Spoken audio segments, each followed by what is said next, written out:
অসংখ্য বাঙালি বাংলাদেশিকে পাবেন যারা ইসলামের বিপরীতে স্বাভাবিক বাঙালি সমাজের যে ইতিহাস ঐতিহ্যগুলো ছিল সেগুলোকে ইসলামের বিপরীতে দাঁড় করিয়ে দেয়। যেমন পহেলা বৈশাখ, কথার কথা যে হতে পারে যে পহেলা বৈশাখে বা বাঙালিদের এরকম কিছু পার্বণ ছিল, কিছু এরকম আনন্দ উৎসবের দিন ছিল বাঙালিদের ইতিহাস এবং ঐতিহ্যের মধ্যে। তা আপনি বাঙালিদের সেপারেট ভিন্ন ইতিহাস ঐতিহ্যকে নিয়ে যখন গর্ববোধ করবেন এবং সেটাকে ইসলামের বিপরীতে দাঁড় করিয়ে দিবেন, এটা শুধু আজ বাংলাদেশে হচ্ছে, ইরানে হচ্ছে তা না, এটা এখন আরব কান্ট্রিগুলোতেও হচ্ছে। সৌদি আরবেও এমন কিছু সেকুলার মানুষের জন্ম হয়েছে, এটা তুরস্কেও ঘটেছে। এমন কিছু সেকুলার মানুষের জন্ম হয়েছে যারা ইসলামের আদর্শ এবং সংস্কৃতির বিপরীতে গিয়ে ওই জাহেলি যুগের যে আরব সংস্কৃতিগুলো ছিল, আমরা আরব, ওইটা আমাদের সংস্কৃতি, ওইটাকে নিয়ে এসে ইসলামের বিপরীতে দাঁড় করিয়ে দিচ্ছে। আসসালামু আলাইকুম কেন বলতে হবে? এটা তো মোহাম্মদ সাল্লাল্লাহু আলাইহি ওয়াসাল্লামের নিয়ে আসা ভাষা। আমাদের আরবদের সংস্কৃতি ছিল হাজার হাজার বছরের, যে আমরা সাবাহ আল খায়ের, সাবাহ আল নূর বলবো। তো কোন আরবদের সংস্কৃতি? ইসলাম আসার পূর্বেও তো আরবরা ছিল, তাদের সংস্কৃতি। একই ঘটনা তুরস্কেও ঘটেছিল ইসলামের খেলাফত ধ্বংস করার জন্য, যে একদল উচ্চ শিক্ষিত তুরস্কের নাগরিক যারা ফরাসি দার্শনিকদের দর্শন কর্তৃক প্রভাবিত হয়ে যে আমাদের তুর্কের যে ইতিহাস এবং ঐতিহ্য আছে, রোমানদের যে ইতিহাস এবং ঐতিহ্য আছে, আমরা কেন আরবি ভাষা ব্যবহার করব, কেন তুরস্কের ভাষা ব্যবহার হবে না তুরস্কে? এভাবেই কিন্তু ইসলামী খেলাফতের পতন হয়। তো এই জিনিসটা অস্বাভাবিক কিছু নয় যে আমি এটা শুধু পারস্যদের ওপর চাপিয়ে দিচ্ছি, ইরানের ওপর চাপিয়ে দিচ্ছি, এরকম না। এটা অস্বাভাবিক কিছু নয়, হতেই পারে, কিন্তু এইটা কখনোই প্রমাণ বহন করে না যে আপনি পরিপূর্ণ ইসলামে প্রবেশ করেছেন। উদখুলু ফিস সিলমি কাফা, আপনাকে পরিপূর্ণরূপে অন্তরের অন্তরস্থল থেকে পরিপূর্ণরূপে ইসলামে প্রবেশ করতে হবে। তো ওই পারস্যদের যে পরাজয়, এই পরাজয় এবং সাম্রাজ্যের ধূলিসাৎ, এটা সংঘটিত হয়েছিল ওমর রাদিয়াল্লাহু তাআলা আনহুর শাসনামলে। এই জন্য তাদের সবচেয়ে বড় শত্রু হচ্ছে ওমর ইবনুল খাত্তাব রাদিয়াল্লাহু তাআলা আনহু। আজকে অত্র মসজিদে জুমার খুতবার সংক্ষিপ্ত বিষয়বস্তু হারাম মাস এবং তার সাথে সম্পৃক্ত সঠিক আকীদা ও ভ্রান্ত আকীদা। হারাম মাস এই পরিভাষাটি স্বয়ং আল্লাহ সুবহানাহু ওয়া তাআলা নিজে কোরআন মাজিদে ব্যবহার করেছেন। আল্লাহ সুবহানাহু ওয়া তাআলা পবিত্র কোরআন মাজিদে বলেন, ইন্না ইদ্দাতাশ শুহুরি ইনদাল্লাহ ইসনা আশারা শাহরা, আল্লাহর নিকটে মাসের গণনা 12টি। আল্লাহ সুবহানাহু ওয়া তাআলার নিকটই পৃথিবী সৃষ্টির শুরুর দিন থেকে, যেই দিন থেকে আল্লাহ সুবহানাহু ওয়া তাআলা আসমান জমিন সৃষ্টি করেছেন, সূর্য সৃষ্টি করেছেন, সেই দিন থেকে আল্লাহর নিকটে এই পৃথিবীর গণনা হচ্ছে 12 মাস। মানে এটা আমরা নিজেরা আবিষ্কার করেছি এমনটা নয়, বরং আল্লাহ সুবহানাহু ওয়া তাআলা কোরআন মাজিদে বলছেন এই 12 মাসের গণনা আল্লাহর নিকটে। তন্মধ্যে আরবাআতুন হুরুম, 4টি মাস হচ্ছে হারাম মাস। এই 4টি মাসকে হারাম মাস বলার অর্থ হচ্ছে, হারাম শব্দের শাব্দিক অর্থ হচ্ছে নিষিদ্ধ। এমন 4টি মাস, যে 4টি মাসে অন্য মাসে যা করা হালাল, এই 4টি মাসে তা করা হারাম। যেমন মক্কার হারাম এরিয়া আছে, মদিনার হারাম এরিয়া আছে, নির্দিষ্ট এরিয়া যা আল্লাহ এবং আল্লাহ রসুলের পক্ষ থেকে হারাম ঘোষণা করা আছে। আবার হাজিরা এখন হজ করতে যাচ্ছে, তারা এহরাম বাঁধতেছে। এই সবগুলোর অর্থ সেম, একই।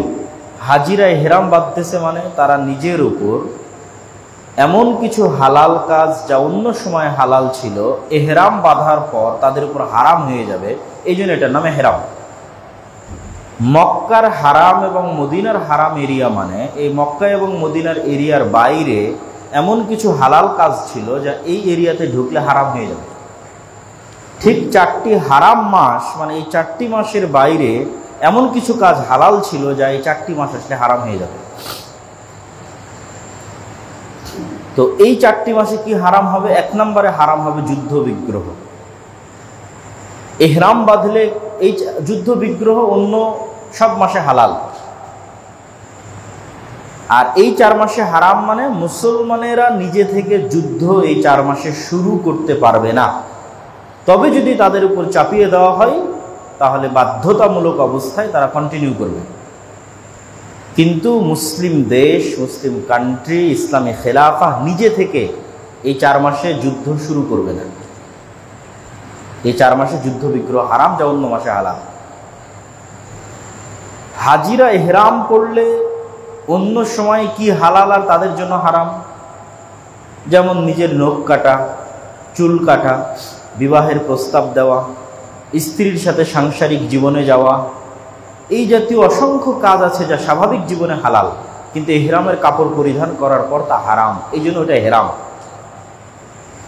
আবার মক্কা এবং মদিনার হারাম এরিয়ার মধ্যে প্রবেশ করলে কি হারাম? বাহিরে একটা গাছ কাটা হালাল, একটা পাখিকে শিকার করা হালাল, কিন্তু মক্কা এবং মদিনার এরিয়ার মধ্যে বিনা প্রয়োজনে কোনো গাছ কাটা, কোনো পাখিকে শিকার করা, যেগুলো বাইরে হালাল ছিল কিন্তু এই এরিয়ার মধ্যে হারাম।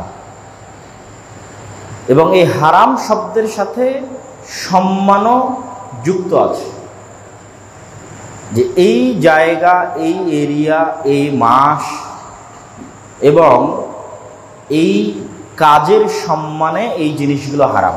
হজের কাজের সম্মানে, মক্কা মদিনার সম্মানে, এই 4 হারাম মাসের সম্মানে, ঠিক তেমন মানুষের সম্মানে হারাম আছে। আল্লাহ নবী হারাম শব্দ ব্যবহার করেছেন, যে হারামুন আলাইকুম। মানুষের 3টা জিনিস অপর মানুষের উপর হারাম, নিষিদ্ধ। মানুষের মান সম্মান হারাম, মানুষের টাকা পয়সা হারাম, মানুষের জীবন, আত্মা, রূহ হারাম। তথা অপর মানুষের মান সম্মানে আঘাত দিতে পারবে না, গীবত, অপবাদ, পরনিন্দার মাধ্যমে।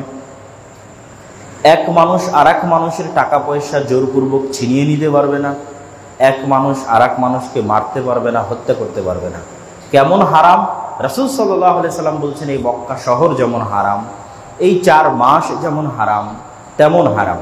হাদিসের ভাষা, কাহুরমাতি ইয়াউমিকুম হাদা, কাহুরমাতি বালাদিকুম হাদা, কাহুরমাতি শাহরিকুম হাদা। আজকের দিন যেমন হারাম, আজকের এই মাস, যে মাসে আমি আজকে এখানে বক্তব্য দিচ্ছি, এই মাস যেমন হারাম, আজকের এই শহর মক্কা নগরী, এই মক্কা নগরী যেমন হারাম। এক মানুষের রক্ত, এক মানুষের ইজ্জত সম্মান এবং এক মানুষের টাকা পয়সা আর এক মানুষের উপর অনুরূপী হারাম। তাহলে মোটামুটি এই হারাম 4টি মাসের কনসেপ্ট আমাদের কাছে পরিষ্কার। তাহলে এই 4টা হারাম মাস কি কি? পরপর 3 মাস, যুলকাআদা, যুলহিজ্জাহ এবং মুহররম, পরপর 3 মাস। আর ভিন্নভাবে রজব, ওটা এর সাথে পরপর নয়। আর এই 3টা পরপর, এই 3টা পরপর কি জন্য? আর এক্স্যাক্টলি যুদ্ধ বিগ্রহ কি জন্য নিষিদ্ধ? কেননা এই 3 মাসে একজন হাজিকে তার দেশ থেকে সফর করে হজ সম্পন্ন করে তার দেশে পুনরায় নিরাপদে ফিরে যেতে ন্যূনতম 3 মাস লাগবে। এই জন্য এই 3 মাসে কোনো মুসলিম দেশ, কোনো মুসলিম খলিফা নিজে থেকে যুদ্ধ শুরু করতে পারবে না, যেন হাজিদের হজ করতে বাধাগ্রস্ত না হয়। এই জন্য এই 3টা মাস হারাম। যুদ্ধ বিগ্রহ নিষিদ্ধ এই 3 মাসে, শুধু হজ ব্যবস্থাকে নিরাপদ করার জন্য। তবে মুসলমানদের উপর কেউ জোরপূর্বক যুদ্ধ চাপিয়ে দিলে সে কন্টিনিউ করবে। তাহলে যুলহজ মাসে আমরা হজ করতেছি, তার আগের মাস যুলকাআদাতে আমরা হজের জন্য রওনা দিব, আর তারপরের মুহররম মাসে আমরা হজ থেকে ফিরে আসব। যদিও এখনকার বিমানের যুগে হয়তো এত লম্বা সময় লাগবে না, কিন্তু স্বাভাবিক সময়কে আমরা কল্পনা করে এই 3 মাসকে হারাম এবং নিষিদ্ধ ঘোষণা করা আছে। আর ভিন্নভাবে রজবকে নিষিদ্ধ ঘোষণা করা আছে। পরবর্তীতে কখনো যদি মানুষ শুধু ওমরা করার জন্য মক্কায় আসতে চায়, তাহলে সেই মাসকে ব্যবহার করবে। সেই মাসে ইসলামী শাসন ব্যবস্থা থাকলে ঘোষণা দিয়ে যুদ্ধ বন্ধ করা হবে, যে গোটা দেশ, রাস্তাঘাট সবকিছু নিরাপদ, ওমরাকারীরা তোমরা আসো, মক্কা থেকে ওমরা করে ফিরে যাও রজব মাসে। এই গেল মোটামুটি হারাম মাসের কনসেপ্ট।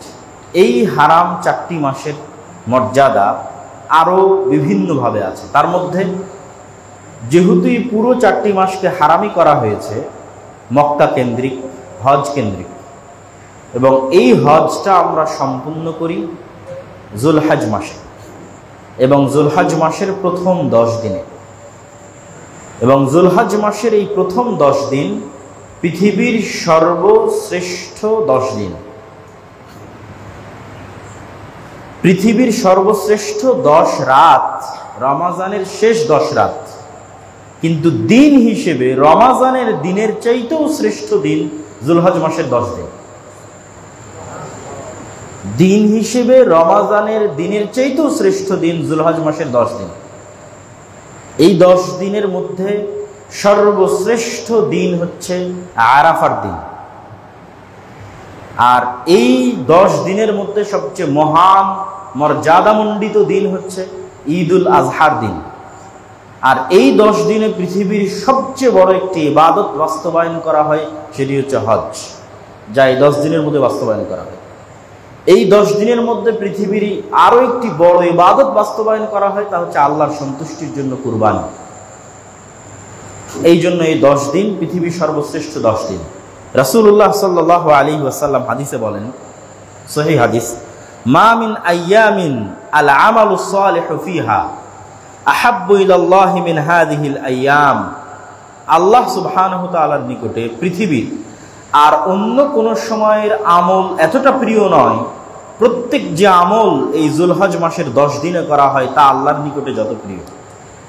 রাসূল সাল্লাল্লাহু আলাইহি ওয়াসাল্লামকে জিজ্ঞেস করা হলো, ইয়া রাসূলুল্লাহ ওয়ালাল জিহাদু ফি সাবিলিল্লাহ, আল্লাহর রাস্তায় জিহাদ করাও কি অত প্রিয় নয় আল্লাহর নিকটে এই 10 দিনে ইবাদত করার চাইতে? তখন রাসূল সাল্লাল্লাহু আলাইহি ওয়াসাল্লাম বললেন, ওয়ালাল জিহাদু ফি সাবিলিল্লাহ, হ্যাঁ, আল্লাহর রাস্তায় জিহাদ করার চাইতেও আল্লাহ সুবহানাহু ওয়া তাআলার নিকটে প্রিয় আমল হচ্ছে এই 10 দিনে মানুষ যে আমল করবে। তবে ওই ব্যক্তির বিষয়টি ভিন্ন, ইল্লা রাজুলুন খারাজা বিনাফসিহি ওয়া মালিহি ফালাম ইয়ারজি' মিন যালিকা বিশাইইন, যে ব্যক্তি আল্লাহর রাস্তায় জিহাদে বের হয়ে গেছে এবং ফিরে আসেনি, শহীদ হয়ে গেছে, তার বিষয়টি ভিন্ন। কিন্তু যে জিহাদে বের হয়ে শহীদ হয়নি, তার চাইতে শুধু স্বাভাবিক জিহাদ কিন্তু শহীদ হলো না, ওই আমলের চাইতে এই 10 দিনের আমল আল্লাহ সুবহানাহু ওয়া তাআলার নিকটে বেশি প্রিয়। শুধুমাত্র ব্যতিক্রম ভিন্ন হচ্ছে যে আল্লাহর রাস্তায় জিহাদে বের হয়ে শহীদ হয়ে গেছে। রাসূলুল্লাহ সাল্লাল্লাহু আলাইহি ওয়াসাল্লাম এই 10 দিনে 9 দিনই সিয়াম পালন করতেন। যেমন রাসূলুল্লাহ সাল্লাল্লাহু আলাইহি ওয়াসাল্লামের স্ত্রীদের থেকে বর্ণিত, কানা নবী সাল্লাল্লাহু আলাইহি ওয়াসাল্লাম ইয়াসুমু তিসআ যিল হজ্জাহ, রাসূল সাল্লাল্লাহু আলাইহি ওয়াসাল্লাম জিলহজ মাসের 9 দিন সিয়াম পালন করতেন। ওয়া ইয়াউমা আশুরা, আশুরার দিন সিয়াম পালন করতেন।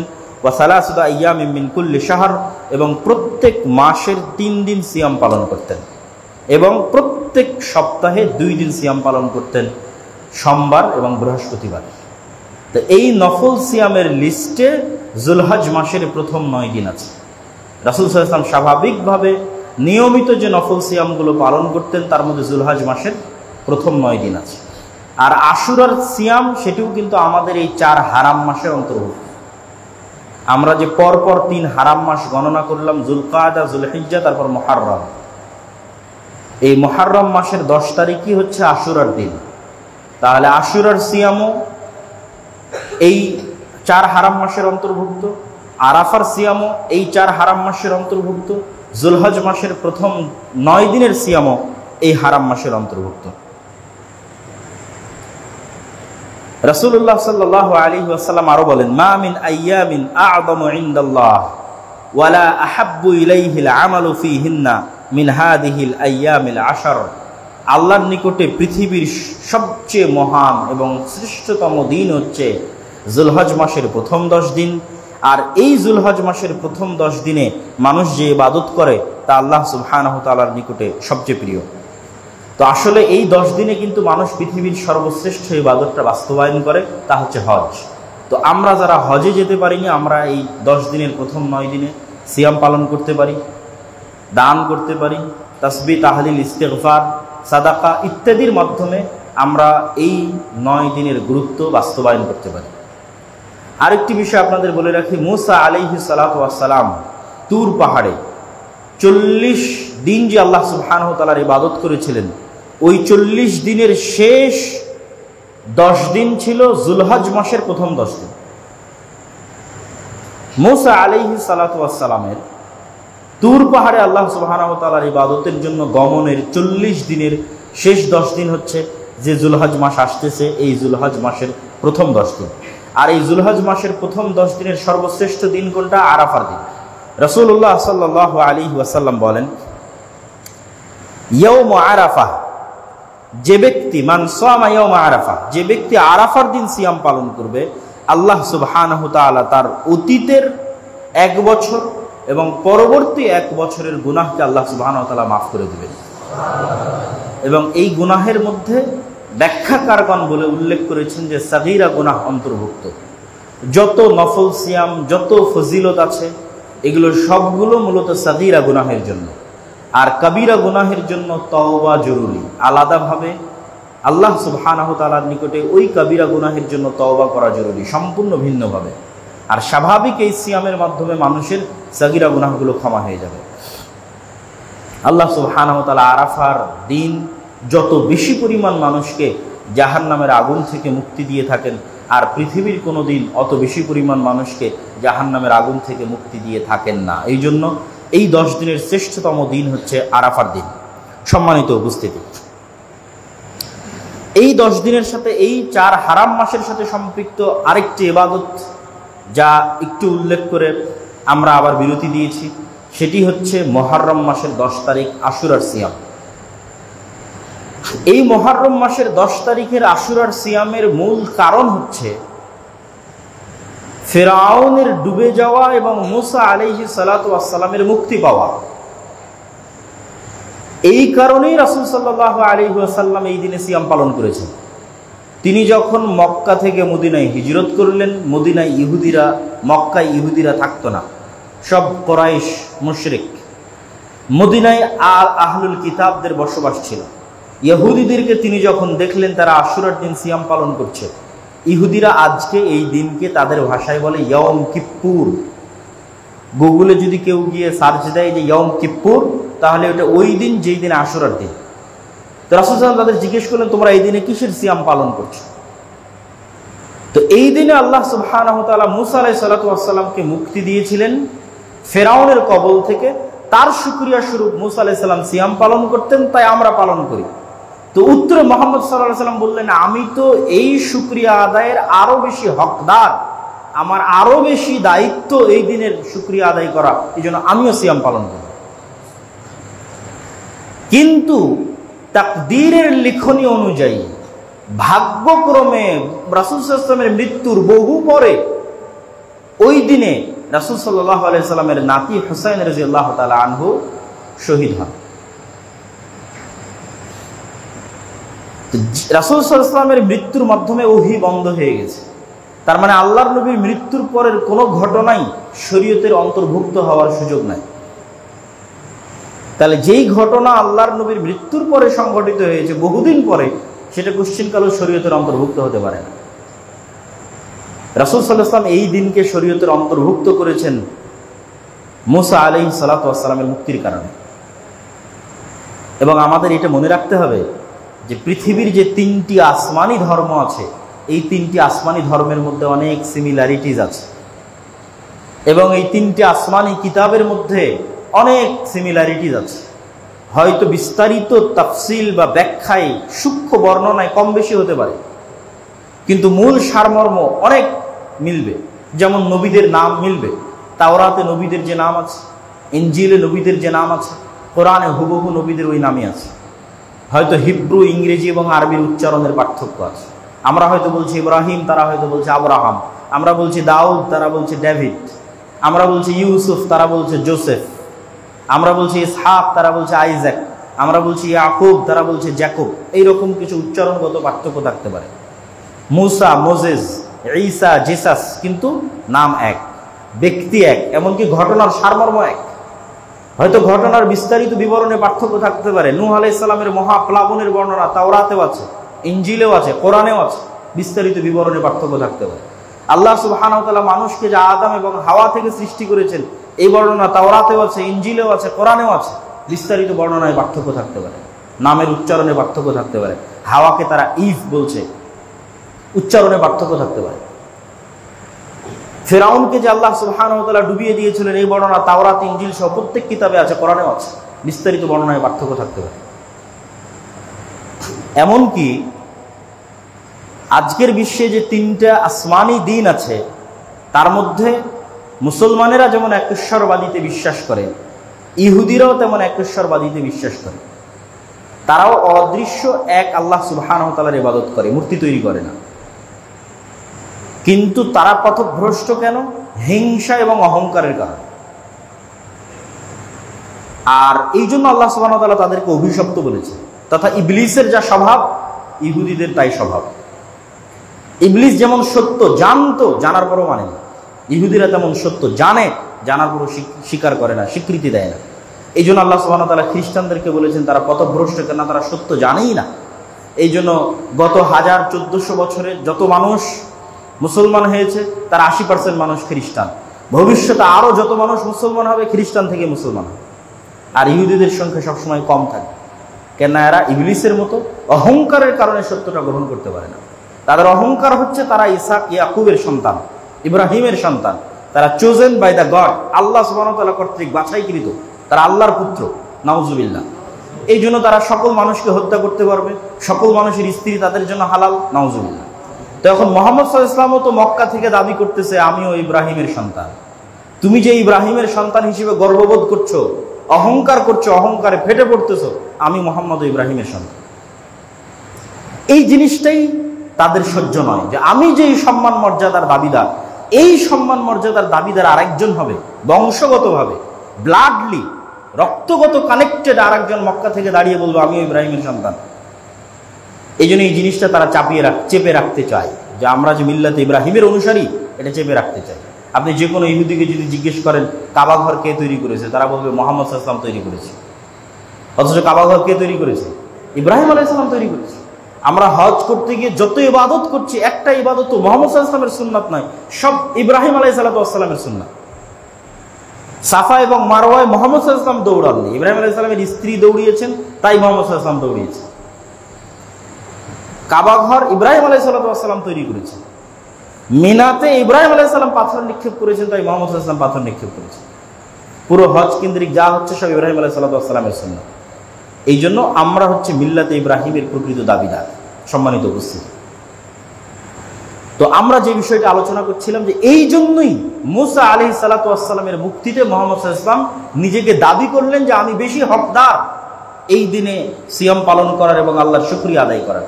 কিন্তু দুঃখজনক হলো সত্য কি, যে আমরা আমাদের একদল মানুষ সেই দিনে হুসাইন রাদিয়াল্লাহু তাআলা আনহুর মৃত্যুকে সামনে রেখে শোকের যে প্রদর্শন, এটা কোনো মতেই ইসলাম সমর্থন করতে পারে না। কেন? হোসেন রাদিয়াল্লাহু তাআলা আনহুর মৃত্যু অবশ্যই কষ্টদায়ক, কিন্তু হোসেন রাদিয়াল্লাহু তাআলা আনহুর পূর্বে তার পিতা আলী বিন আবি তালেবকেও মানুষ হত্যা করেছে রাদিয়াল্লাহু তাআলা আনহু। আলী বিন আবি তালেবের পূর্বে আলী বিন আবি তালেব রাদিয়াল্লাহু তাআলা আনহুর চেয়ে শ্রেষ্ঠ ওসমান গনি রাদিয়াল্লাহু তাআলা আনহু, তাকে মানুষ হত্যা করেছে।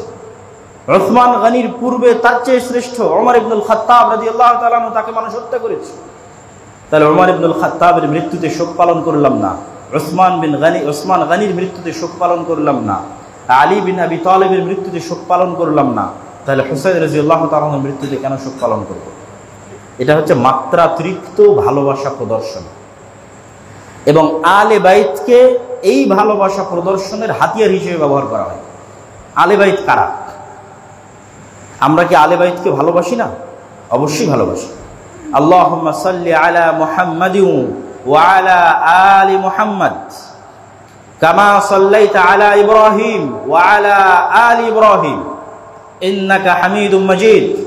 আল্লাহুম্মা বারিক আলা মুহাম্মাদ ওয়া আলা আলি মুহাম্মাদ কামা বারাকতা আলা ইব্রাহিম ওয়া আলা আলি ইব্রাহিম ইন্নাকা হামিদুম মাজিদ। হে আল্লাহ, আপনি রহমত এবং বরকত নাজিল করুন আলে মুহাম্মদ, মুহাম্মদ সাল্লাল্লাহু আলাইহি ওয়াসাল্লামের পরিবারের উপর, যেমন রহমত এবং বরকত আপনি নাজিল করেছেন ইব্রাহিম আলাইহিস সালাতু ওয়াস সালামের পরিবারের উপর। তাহলে তো এখানে তো আলে বাইতকে ভালোবাসা প্রদর্শন করা হচ্ছে দরুদের মধ্যে। মুহাম্মদ সাল্লাল্লাহু আলাইহি সাল্লামের পরিবার বর্গের প্রতি রহমত এবং বরকতের জন্য দোয়া করা হচ্ছে। আর মুহাম্মদ সাল্লাল্লাহু আলাইহি সাল্লামের পরিবার কি শুধু হুসাইন রাদিয়াল্লাহু তাআলা আনহু এবং তার সন্তানেরা? জি না, মুহাম্মদ সাল্লাল্লাহু আলাইহি সাল্লামের স্ত্রীরাও তার পরিবারের অন্তর্ভুক্ত। আয়েশা রাদিয়াল্লাহু তাআলা আনহা তার পরিবারের অন্তর্ভুক্ত। তাহলে আয়েশা রাদিয়াল্লাহু তাআলা আনহাকে গালি দিয়ে কিভাবে আপনি আলে বাইতের ভালোবাসার দাবি করতে পারেন? অসম্ভব, এটা মিথ্যা দাবি। আপনি আলে বাইতকে টার্ম কার্ড হিসেবে ব্যবহার করলেন, ব্যবহার করে শুধু হুসাইন রাদিয়াল্লাহু তাআলা আনহুর পরবর্তী সন্তানদের প্রতি ভালোবাসা প্রদর্শন করছেন, আর আমাকে আলে বাইতের শত্রু বানিয়ে দিলেন। কিন্তু আপনি যে আয়েশা রাদিয়াল্লাহু তাআলা আনহাকে গালি দিচ্ছেন, তো আয়েশা রাদিয়াল্লাহু তাআলা আনহা যে আল্লাহর নবীর স্ত্রী, তিনিও তো আলে বাইত। রাসূল সাল্লাল্লাহু আলাইহি ওয়াসাল্লামের চাচা আব্বাস ইবনে আব্দুল মুত্তালিব, তার সন্তান আব্দুল্লাহ বিন আব্বাস, তারা আলুল বাইত। রাসূল সাল্লাল্লাহু আলাইহি ওয়াসাল্লামের চাচা আবু তালেবের ছেলে আলী ইবনে আবি তালেবের আপন ভাই জাফর ইবনে আবি তালেব, যিনি মুতার যুদ্ধে শহীদ হয়েছেন। পরপর তিনজন যারা মুতার যুদ্ধে যাদেরকে আল্লাহর নবী সেনাপতির দায়িত্ব দিয়েছিলেন এবং শহীদ হয়েছিলেন, তাদের মধ্যে একজন জাফর ইবনে আবি তালেব, যিনি আলী ইবনে আবি তালেবের আপন ভাই, রাসূল সাল্লাল্লাহু আলাইহি ওয়াসাল্লামের চাচা আবু তালেবের সন্তান। তার পরবর্তী সন্তানেরা কি আলুল বাইত নয়? তারাও আলুল বাইত। আপনি শুধু রাসূল সাল্লাল্লাহু আলাইহি ওয়াসাল্লামের একজন কন্যা ফাতেমা রাদিয়াল্লাহু তাআলা আনহার সন্তানদের ভালোবাসলেন, উসমান রাদিয়াল্লাহু তাআলা আনহুর প্রতি বিদ্বেষ পোষণ করলেন, ক্ষোভ ঝাড়লেন। তো উসমান রাদিয়াল্লাহু তাআলা আনহু কি আল্লাহর নবীর কন্যাদেরকে বিবাহ করেনি? শুধু কি আলী রাদিয়াল্লাহু তাআলা আনহু আল্লাহর নবীর কন্যাকে বিবাহ করেছিলেন? আল্লাহর নবীর কি শুধু একটি কন্যা ছিল, ফাতেমা রাদিয়াল্লাহু তাআলা আনহা? তাহলে ফাতেমা রাদিয়াল্লাহু তাআলা আনহা যদি আমার ভালোবাসার পাত্র হয়, ফাতেমা রাদিয়াল্লাহু তাআলা আনহার স্বামী আলী ইবনে আবি তালেব যদি আমার ভালোবাসার পাত্র হয়, তাহলে রাসূল সাল্লাল্লাহু আলাইহি ওয়াসাল্লামের আর দুই কন্যা রুকাইয়া এবং উম্মে কুলসুমকে বিবাহ করার পরেও উসমান কেন আমার বিদ্বেষের পাত্র রাদিয়াল্লাহু তাআলা আনহু? সম্মানিত উপস্থিতি, এই জন্য আলুল বাইতকে ভালোবাসার দাবি করতে হলে প্রকৃত এবং সত্যিকারভাবে সেই ভালোবাসাটা প্রদর্শন করতে হবে সবার জন্য সমানভাবে। শুধু পলিটিক্যাল এবং রাজনৈতিক কারণে আলুল বাইতকে টার্ম কার্ড হিসেবে ব্যবহার করে শুধুই মাত্র হুসাইন রাদিয়াল্লাহু তাআলা আনহুর পরবর্তী সন্তানদের প্রতি ভালোবাসা প্রদর্শন করো, তো আয়েশা রাদিয়াল্লাহু তাআলা আনহার প্রতি বিদ্বেষ, উসমান রাদিয়াল্লাহু তাআলা আনহুর প্রতি বিদ্বেষ, তারাও তো আলুল বাইত। সম্মানিত উপস্থিতি, আসলে হুসাইন রাদিয়াল্লাহু তাআলা আনহুর প্রতি এই মাত্রাতিরিক্ত ভালোবাসা এবং তার সন্তানদের প্রতি এটি হুসাইন রাদিয়াল্লাহু তাআলা আনহুর কারণে নয়। এর সবচেয়ে বড় কারণ হচ্ছে ওমর রাদিয়াল্লাহু তাআলা আনহুর খেলাফত শাসন আমলে পারস্য সাম্রাজ্য ধ্বংস হয়ে গেছিল। আর এই সাম্রাজ্য ধ্বংস হয়েছিল সবচেয়ে বড় যে যুদ্ধে, সেই যুদ্ধটি হচ্ছে কাদেসিয়ার যুদ্ধ, যা ওমর রাদিয়াল্লাহু তাআলা আনহুর খেলাফত আমলে সংঘটিত হয়েছিল। যেই যুদ্ধে প্রধান সেনাপতি ছিলেন সাদ ইবনে আবি ওয়াক্কাস এবং পারস্যদের পক্ষ থেকে প্রধান সেনাপতি ছিল মহাবীর রুস্তম। তো ইসলাম আর পৃথিবীর যেখানেই প্রবেশ করেছে, সেখানকার মানুষেরা দিল ও জান থেকে, মন একদম অন্তরের ভিতর থেকে ইসলামকে কবুল করেছে। এত ভিতর থেকে ইসলামকে কবুল করেছে যে তারা ইসলামের ভাষাটাও গ্রহণ করে নিয়েছে। মক্কা থেকে তেহরানের দূরত্ব যত, মক্কা থেকে কর্ডোভা এবং গ্রানাডার দূরত্ব তার চেয়ে অনেক বেশি। কিন্তু স্পেনে যখন ইসলাম প্রবেশ করেছে, স্পেনের মানুষ তাদের ভাষা, তাদের সংস্কৃতি বাদ দিয়ে ইসলামের ভাষা এবং ইসলামের সংস্কৃতি গ্রহণ করে নিয়েছে। তারা নিজেদের জাতিগত আভিজাত্যের যে ঐতিহ্য এবং সংস্কৃতি, সেটার বিরুদ্ধে ইসলামকে দাঁড় করায়নি, নিজেদের জাতিগত আভিজাত্য এবং মর্যাদাকে ভুলে গেছে। কিন্তু একমাত্র পারস্যদের মধ্যে যখন ইসলাম প্রবেশ করে, তখন পারস্যরা সম্পূর্ণরূপে মন থেকে ইসলামকে কবুল না করতে পারার সবচেয়ে বড় প্রমাণ হচ্ছে আরব বিশ্বের এত নিকটে থাকার পরও তাদের ভাষা আরবি নয়, ফার্সি। এবং তারা এখনো নিজেদের ইতিহাস এবং ঐতিহ্যকে ওই ইসলাম আসার পূর্বের যে পারস্য সাম্রাজ্যের ইতিহাস এবং ঐতিহ্য ছিল, ওইটার সাথে কানেক্ট করে। আমি উদাহরণ দিলে আপনাদের জন্য বুঝতে সুবিধা হবে যে আমরা বাঙালি, বাংলাদেশি, অসংখ্য বাঙালি বাংলাদেশিকে পাবেন যারা ইসলামের বিপরীতে স্বাভাবিক বাঙালি সমাজের যে ইতিহাস ঐতিহ্যগুলো ছিল সেগুলোকে ইসলামের বিপরীতে দাঁড় করিয়ে দেয়। যেমন পহেলা বৈশাখ, কথার কথা যে হতে পারে যে পহেলা বৈশাখে বা বাঙালিদের এরকম কিছু পার্বণ ছিল, কিছু এরকম আনন্দ উৎসবের দিন ছিল বাঙালিদের ইতিহাস এবং ঐতিহ্যের মধ্যে। তা আপনি বাঙালিদের সেপারেট ভিন্ন ইতিহাস ঐতিহ্যকে নিয়ে যখন গর্ববোধ করবেন এবং সেটাকে ইসলামের বিপরীতে দাঁড় করিয়ে দিবেন, এটা শুধু আজ বাংলাদেশে হচ্ছে, ইরানে হচ্ছে তা না, এটা এখন আরব কান্ট্রিগুলোতেও হচ্ছে। সৌদি আরবেও এমন কিছু সেকুলার মানুষের জন্ম হয়েছে, এটা তুরস্কেও ঘটেছে। এমন কিছু সেকুলার মানুষের জন্ম হয়েছে যারা ইসলামের আদর্শ এবং সংস্কৃতির বিপরীতে গিয়ে ওই জাহেলি যুগের যে আরব সংস্কৃতিগুলো ছিল, আমরা আরব, ওইটা আমাদের সংস্কৃতি, ওইটাকে নিয়ে এসে ইসলামের বিপরীতে দাঁড় করিয়ে দিচ্ছে। আসসালামু আলাইকুম কেন বলতে হবে? এটা তো মোহাম্মদ সাল্লাল্লাহু আলাইহি ওয়াসাল্লামের নিয়ে আসা ভাষা। আমাদের আরবদের সংস্কৃতি ছিল হাজার হাজার বছরের, যে আমরা সাবাহ আল খায়ের, সাবাহ আন নূর বলবো। তো কোন আরবদের সংস্কৃতি? ইসলাম আসার পূর্বেও তো আরবরা ছিল, তাদের সংস্কৃতি।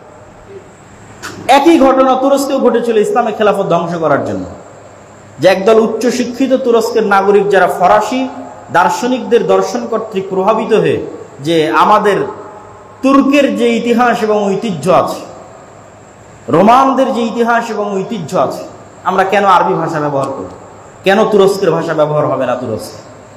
এভাবেই কিন্তু ইসলামী খেলাফতের পতন হয়।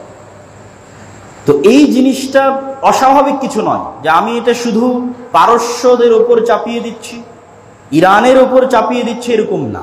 এটা অস্বাভাবিক কিছু নয়, হতেই পারে, কিন্তু এইটা কখনোই প্রমাণ বহন করে না যে আপনি পরিপূর্ণ ইসলামে প্রবেশ করেছেন। উদখুলু ফিস সিলমি কাফা, আপনাকে পরিপূর্ণরূপে অন্তরের অন্তরস্থল থেকে পরিপূর্ণরূপে ইসলামে প্রবেশ করতে হবে। তো ওই পারস্যদের যে পরাজয়, এই পরাজয় এবং সাম্রাজ্যের ধূলিসাৎ, এটা সংঘটিত হয়েছিল ওমর রাদিয়াল্লাহু তাআলা আনহুর শাসনামলে। এই জন্য তাদের সবচেয়ে বড় শত্রু হচ্ছে ওমর ইবনুল খাত্তাব রাদিয়াল্লাহু তাআলা আনহু। তারা অন্তরে লালন করে, ওমর রাদিয়াল্লাহু তাআলা আনহুকে একজন শত্রু হিসেবে লালন করে। আপনি সাদ ইবনে আবি ওয়াক্কাসের নামে কোনো বিমানবন্দর, এয়ারপোর্ট না পেলেও অবশ্যই মহাবীর রুস্তমের নামে অনেক কিছু পাবেন। কিন্তু সাদ ইবনে আবি ওয়াক্কাস ছিলেন ইসলামের পক্ষের প্রধান সেনাপতি, আর পারস্যের পক্ষের প্রধান সেনাপতি ছিল রুস্তম, যেই যুদ্ধে তারা পরাজিত হয়। কাদিসিয়ার যুদ্ধে তাদের পরাজয় ঘটে। আর স্পেসিফিক্যালি হুসাইন রাদিয়াল্লাহু তাআলা আনহুকে ভালোবাসার পিছনে কারণ হচ্ছে পারস্যের ওই যুদ্ধে বিজয়ের পর, কেননা দাস এবং দাসীর যে প্রথা, এই প্রথাটা যুদ্ধের সাথেই সম্পৃক্ত। ইসলামে কোনো স্বাধীন মানুষকে স্বাভাবিকভাবে দাস দাসীতে পরিণত করা হারাম, এবং অতীত থেকে চলে আসা দাস দাসীকে বিভিন্ন গুনাহের কাফফারার মাধ্যমে, মুক্তি দেওয়ার মাধ্যমে ইসলাম দাস দাসী প্রথাকে কমানোর চেষ্টা করেছে। কিন্তু একমাত্র একটি সূরাত দাস দাসীর বাকি আছে, সেটি হচ্ছে যুদ্ধ অবস্থায়। যখনই কোনো দারুল কুফরের সাথে দারুল ইসলামের যুদ্ধ হবে, তখন যুদ্ধের মাঠে যারা বন্দী হবে তাদের বিষয়ে সিদ্ধান্ত নেওয়ার স্বাধীনতা ইসলামী রাষ্ট্রের থাকবে। চাইলে তাদেরকে মুক্ত করে দিতে পারে, চাইলে তাদেরকে দাস এবং দাসীতে পরিণত করতে পারে, যুদ্ধক্ষেত্রে যারা বন্দী হবে। তো এই যুদ্ধক্ষেত্রে বিজয়ের পর পারস্যের রাজার কন্যাও বন্দিনী হিসেবে ইসলামী খেলাফতে আসে, এবং ওমর রাদিয়াল্লাহু তাআলা আনহু নিজ সিদ্ধান্ত বলে সেই কন্যাকে হুসাইন রাদিয়াল্লাহু তাআলা আনহুর নিকটে পাঠিয়ে দেন, এবং পরবর্তীতে হুসাইন রাদিয়াল্লাহু তাআলা আনহুর সাথে পারস্যের সেই কন্যার বিবাহ হয়। তার সম্মানের কারণেই, পারস্যের রাজকন্যার সম্মানের কারণেই ওমর রাদিয়াল্লাহু তাআলা আনহু হুসাইন রাদিয়াল্লাহু তাআলা আনহুকে চয়ন করে তার সম্মান রক্ষার জন্য। ফলত তারা একটা কানেকশন পেয়ে গেল যে আমাদের যেই রাজা বা এই যে রাজত্বের পতন হলো, সেই রাজত্বের কন্যা মুহাম্মদ সাল্লাল্লাহু আলাইহি ওয়াসাল্লামের নাতির স্ত্রী। কোন নাতি? হুসাইন রাদিয়াল্লাহু তাআলা। অতএব এটাকেই পলিটিক্যাল এবং এটাকেই মেন্টালি, সাইকোলজিক্যালি কিভাবে এটার প্রচার করা যায় এবং এটার প্রচারের উপর ভিত্তি করে আর বাকিদেরকে দুশ্মন এবং শত্রু বানানো যায়, এই যে এক আকীদার এক ভয়ঙ্কর খেলা, সেটা শুরু হয়। এবং এই ভয়ঙ্কর খেলাটার শুরু হয় আলী রাদিয়াল্লাহু তাআলা আনহুর জীবদ্দশাতে। উসমান রাদিয়াল্লাহু তাআলা আনহুর মৃত্যুর মাধ্যমে ইসলামে ফিতনার দরজা উন্মুক্ত হয়। উসমান রাদিয়াল্লাহু তাআলা আনহুকে কোরআন পাঠরত অবস্থায় হত্যা করা হয়, এবং তার মৃত্যুর পরে এই ফিতনার দরজা উন্মুক্ত হয়। একদল মানুষ খারিজি হয়ে যায়, একদল মানুষ শিয়া হয়ে যায়, রাফিজি হয়ে যায়। আর এই দুশ্মনীটা অব্যাহত থাকে মুআবিয়া রাদিয়াল্লাহু তাআলা আনহু এবং তার পরবর্তী বংশধরের বিরুদ্ধে। কি জন্য? মুআবিয়া রাদিয়াল্লাহু তাআলা আনহু ওমর রাদিয়াল্লাহু তাআলা আনহুর শাসন আমল থেকেই সিরিয়ার গভর্নর, উসমান রাদিয়াল্লাহু তাআলা আনহুর শাসন আমলেও গভর্নর, আলী রাদিয়াল্লাহু তাআলা আনহুর শাসন আমলেও গভর্নর। ফলত সিরিয়ার মানুষের একটা ভালোবাসা মুআবিয়া রাদিয়াল্লাহু তাআলা আনহুর প্রতি সেই কালেও ছিল, আজও আছে। তাদের এই ভালোবাসাটা আবার অনেক সময় মাত্রাতিরিক্ত হয়ে যায়। তারা তখন আবার এই ভালোবাসার কারণে আলী রাদিয়াল্লাহু তাআলা আনহু এবং তাদের পরবর্তী বংশধরকে শত্রু মনে করে। এই গ্রুপকে বলা হয় নাসিবি। আর যারা আবার আলী রাদিয়াল্লাহু তাআলা আনহু এবং তার সন্তানদের ভালোবাসার কারণে মুআবিয়া রাদিয়াল্লাহু তাআলা আনহু এবং তার পরবর্তী বংশধরদেরকে শত্রু মনে করে, তাদেরকে বলা হয় শিয়া বা রাফিজি। আহলুস সুন্নাত ওয়াল জামাতের কোনোটাই হওয়া উচিত নয়। কেননা আলী রাদিয়াল্লাহু তাআলা আনহু নিজেও সাহাবী, মুআবিয়া রাদিয়াল্লাহু তাআলা আনহু নিজেও সাহাবী, এবং মুআবিয়া রাদিয়াল্লাহু তাআলা আনহু আরেক সাহাবীর সন্তান মুআবিয়া ইবনে আবি সুফিয়ান, আবু সুফিয়ান রাদিয়াল্লাহু তাআলা আনহু সাহাবী, তার সন্তান, এবং তারাও কুরাইশ বংশের অন্তর্ভুক্ত। আব্দে মানাফের এক সন্তানের বংশধর হচ্ছে আমার নবী মুহাম্মদ সাল্লাল্লাহু আলাইহি ওয়াসাল্লাম, আর আব্দে মানাফের আরেক সন্তানের বংশধর হচ্ছে আবু সুফিয়ান, তার সন্তান মুআবিয়া, তার সন্তান ইয়াজিদ। এবং আবু সুফিয়ান রাদিয়াল্লাহু তাআলা আনহুর কন্যাকে রাসূল সাল্লাল্লাহু আলাইহি ওয়াসাল্লাম বিবাহ করেছিলেন। সম্মানিত উপস্থিতি, এই জন্য কাউকে কারোর শত্রু বানানো, সাহাবীদের মধ্যে কাউকে কোনো সাহাবীর শত্রু বানানো, এটা কখনোই আহলুস সুন্নাত ওয়াল জামাতের মানহাজ বা আকীদা বা বিশ্বাস হতে পারে না। মুআবিয়া রাদিয়াল্লাহু তাআলা আনহুর একটা সিজদা যা তিনি রাসূল সাল্লাল্লাহু আলাইহি ওয়াসাল্লামের সাথে দিয়েছেন, তা আমার সারা জীবনের আমলের চেয়ে আল্লাহর নিকটে প্রিয় হতে পারে। এবং আমার এই বক্তব্যের একদম শেষের দিকে এসে আমি এতটুকু সারমর্ম আপনাদের সামনে বলে যাই যে আজকের আপনি খ্রিস্টানদের যে কোনো প্রতিষ্ঠান দেখবেন, এই প্রতিষ্ঠানগুলো তারা কাদের সম্মানে, কাদের নামে নামকরণ করছে। সব ঈসা আলাইহিস সালাতু ওয়াস সালামের সাথে যে শ্রেষ্ঠতম 12 জন হাওয়ারি ছিল, তাদের নামে তারা তাদের বিভিন্ন প্রতিষ্ঠানের, সেন্ট পল, বিভিন্ন প্রতিষ্ঠানের নামকরণ করছে এবং তাদেরকে সম্মানের সাথে স্মরণ করছে। ইহুদিরা মুসা আলাইহিস সালাতু ওয়াস সালাম এবং তার সাথে যারা ছিল, তার সহকারী, সহযোগী, তাদেরকে সম্মান এবং ভালোবাসার সাথে স্মরণ করছে। আর আমরা যদি মুসলমান হিসেবে তাদেরকেই পৃথিবীর সবচেয়ে খারাপ বানিয়ে দিই, পৃথিবীর সবচেয়ে নিকৃষ্ট, জঘন্য বানিয়ে দিই, যারা রাসূল সাল্লাল্লাহু আলাইহি ওয়াসাল্লামের সাথে সকাল সন্ধ্যা উঠা বসা করতেন, যারা রাসূল সাল্লাল্লাহু আলাইহি ওয়াসাল্লামের স্ত্রী ছিলেন, যারা রাসূল সাল্লাল্লাহু আলাইহি ওয়াসাল্লামের জামাই ছিলেন, যারা রাসূল সাল্লাল্লাহু আলাইহি ওয়াসাল্লামের শ্বশুর ছিলেন, যাদের সাথে রাসূল থাকতেন, উঠতেন, বসতেন, খেতেন, বিছানায় শুইতেন, তাদেরকে আমরা বানিয়ে দিলাম পৃথিবীর সবচেয়ে নিকৃষ্ট মানুষ। তাহলে আমরা তো ইহুদি খ্রিস্টানদের চেয়ে তো খারাপ হয়ে গেলাম। ইহুদি খ্রিস্টানরা অন্তত তাদের নবীর সাথে যারা ছিল তাদের অন্তত সম্মানটা রক্ষা করেছে।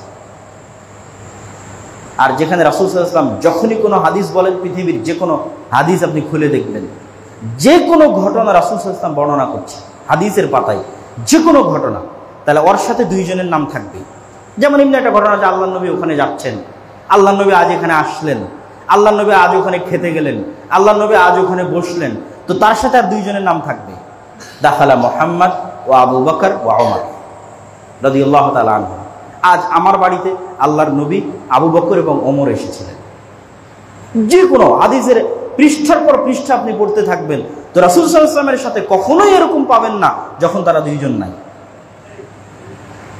তথা রাসূল সাল্লাল্লাহু আলাইহি ওয়াসাল্লাম যখন মক্কা থেকে মদিনায় হিজরত করছেন, তখনও রাসূল সাল্লাল্লাহু আলাইহি ওয়াসাল্লামের একমাত্র সঙ্গী হচ্ছে আবু বকর রাদিয়াল্লাহু তাআলা আনহু। তাহলে সেই আবু বকর রাদিয়াল্লাহু তাআলা আনহু, সেই ওমর রাদিয়াল্লাহু তাআলা আনহুকে শত্রু বানিয়ে আমরা কখনোই এটা দাবি করতে পারি না যে আমরা সঠিক ইসলামের অনুসারী আছি, এটা অসম্ভব। তো আল্লাহ সুবহানাহু ওয়া তাআলা আমাদেরকে এই যে 4টি হারাম মাস, পুরো বক্তব্যের যদি আমি আপনাদের সামনে সারমর্ম পেশ করতে চাই, তাহলে আমরা যে মাসে অবস্থান করছি, যে মাস আসবে, তারপরের মাস, এই 4টি মাস, এই 3টি মাস হারাম, আর আলাদাভাবে রজব মাস হারাম। এই হারাম মাসগুলোর মধ্যে মর্যাদা এবং সম্মানের কারণে হারাম করা হয়েছে। মানুষ যেন মক্কায় হজ করতে যেতে পারে, এই কারণে হারাম করা হয়েছে। এর মধ্যে বড় বড় ইবাদত কি সংঘটিত হয়? হজ সংঘটিত হয়। এবং জিলহজ মাসের প্রথম 10 দিন পৃথিবীর শ্রেষ্ঠতম 10 দিন। তার মধ্যে বড় ইবাদত কি? আরাফার দিনের সিয়াম পালন করা, হজ পালন করা, কুরবানি দেওয়া, এগুলো হচ্ছে বড় ইবাদত। এবং এর অধিকাংশই হচ্ছে ইব্রাহিম আলাইহিস সালাতু ওয়াস সালামের সুন্নাত। আমরা মিল্লাতে ইব্রাহিমের দাবিদার হিসেবে সেটা পালন করি। এবং রাসূল সাল্লাল্লাহু আলাইহি ওয়াসাল্লাম এই 9 দিনে সিয়াম পালন করতেন এবং আরও বিভিন্ন ধরনের ইবাদত করতেন। আর তারপরের যে মাস মুহাররম, সেটাতে আছে আশুরা, যেই 10 তারিখে আল্লাহ সুবহানাহু ওয়া তাআলা মুসা আলাইহিস সালাতু ওয়াস সালামকে নাজাত এবং মুক্তি দিয়েছিলেন, তার সন্তুষ্টি স্বরূপ ওই দিনও সিয়াম পালন করতে হবে। যুলহজ মাসের আরাফার দিন সিয়াম পালন করতে হবে এবং এই প্রথম 9 দিনের সিয়াম পালন করার চেষ্টা করতে হবে। আর এর সাথে সম্পৃক্ত যে ভ্রান্ত আকীদাগুলো আছে, আহলুল বাইতকে ভালোবাসতে হবে। আহলুল বাইত মানে আল্লাহর নবীর পরিবার, এবং এই ভালোবাসা যে আমরা প্রদর্শন করি তার প্রমাণ হচ্ছে দরুদে আমরা আল্লাহর নবী এবং তার পরিবারের উপর দোয়া করি। এবং এই পরিবার মানে তার স্ত্রী বাদ দিয়ে নয়, তার চাচারা বাদ দিয়ে নয়, তারপরে শুধু এক কন্যার সন্তানেরা নয়, বরং আরও যে রাসূল সাল্লাল্লাহু আলাইহি ওয়াসাল্লামের কন্যা ছিল তাদের সন্তানেরাও এই আহলুল বাইতের অন্তর্ভুক্ত হবে এবং তাদের জন্য ভালোবাসা রাখতে হবে। আর শুধু নির্দিষ্ট একজন কন্যার, একজন সন্তানের যে পলিটিক্যালি যেই এজেন্ডা বাস্তবায়ন করার জন্য অত্যধিক ভালোবাসা প্রদর্শন করে আর বাকি মুসলমানদেরকে এটার শত্রু বানিয়ে দেওয়া, এটা কখনোই কাম্য নয়। আর রাসূল সাল্লাল্লাহু আলাইহি ওয়াসাল্লামের সকল সাহাবীর প্রতি ভালোবাসা রাখতে হবে। কারো প্রতি বিদ্বেষ এবং হিংসা এবং রাগ অন্তরে পোষণ করলে সে কখনোই প্রকৃত মুমিন হতে পারবে না। এই জন্য নাম দেওয়া হয়েছে আহলুস সুন্নাতি ওয়াল জামাআহ। জামা মানে জামাআতুস সাহাবা, যারা সুন্নাত বা হাদিসের অনুসরণ করে এবং রাসূল সাল্লাল্লাহু আলাইহি ওয়াসাল্লামের সাহাবীদের প্রতি ভালোবাসা রাখে, তারাই সঠিক পথের অনুসারী।